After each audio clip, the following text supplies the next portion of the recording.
રણજીત વિલાસ palace છે તમને 2 જિલ્લામાં જોવા મળશે. મોરબીમાં એ જોવા મળશે અને રાજકોટમાં પણ જોવા મળશે. સૌથી પહેલા આપણે મોરબીના રણજીત વિલાસ પેલેસની વાત કરીએ. કેવો દેખાય છે? આવો સરસ મજાનો દેખાય છે. આ છે રણજીત વિલાસ પેલેસ, જેનો ઉપરનો ભાગ ખબર છે તૂટી ગયો હતો ભૂકંપના કારણે. તો એનું રિનોવેશન કરવામાં આવ્યું છે. તો એ તમે જોઈ શકો છો. આ છે રણજીત વિલાસ પેલેસ. ઓકે, તો આ આગળથી વ્યૂ છે, આ સાઈડ વ્યૂ છે. ક્લિયર? તો રણજીત વિલાસ પેલેસ મોરબીની વાત કરીએ તો મોરબી જિલ્લાના વાંકાનેરની ટેકરી અને મચ્છુ નદીના કિનારે આવેલા આ મહેલનું નિર્માણ કોને કર્યું હતું? અમરસિંહજી દ્વારા કર્યું હતું. આ મહેલનું બાંધકામ ઈસવીસન 1907માં અમરસિંહજીએ તેમના પરમ મિત્ર જામ સાહેબ રણજીતસિંહજીના નામ ઉપર આ પેલેસનું નામ રાખ્યું છે. બાંધકામ કોને કર્યું હતું? અમરસિંહજીએ.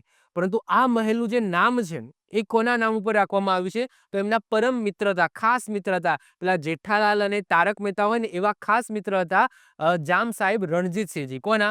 અમરસિંહજીના. તો એમના નામ ઉપર એટલે કે જામ સાહેબ રણજીતસિંહજીના નામ ઉપર આ પેલેસનું નામ રણજીત વિલાસ પેલેસ રાખ્યું છે. આગળ વાત કરીએ, આ પેલેસમાં ઇટાલિયન, મુઘલ, રાજપૂત, યુરોપિયન આ બધી શૈલી એક જગ્યાએ મિશ્ર કરીને આવો સરસ મજાનો પેલેસ બનાવવામાં આવે છે. આ પેલેસમાં તમને જોવો કે એક શૈલી નથી જોવા મળતી. ઇટાલિયન, મુઘલ, રાજપૂત અને યુરોપિયન આ બધી શૈલીના થોડા થોડા અંશો આની અંદર જોવા મળે છે. એટલે કે મિશ્ર શૈલીની અંદર બનાવવામાં આવે છે આ રણજીત વિલાસ પેલેસ. આગળના બગીચામાં ઇટાલિયન માર્બલનો ફુવારો તમને જોવા મળશે. પછી કાઠિયાવાડી જે ઘોડા હશે એની પ્રતિમાઓ જોવા મળશે. જે રેતીના પથ્થરમાંથી મહેલ બાંધવામાં આવ્યો છે તે વાંકાનેર રાજ્યની જે ખાણો છે ત્યાંથી મેળવવામાં આવી છે.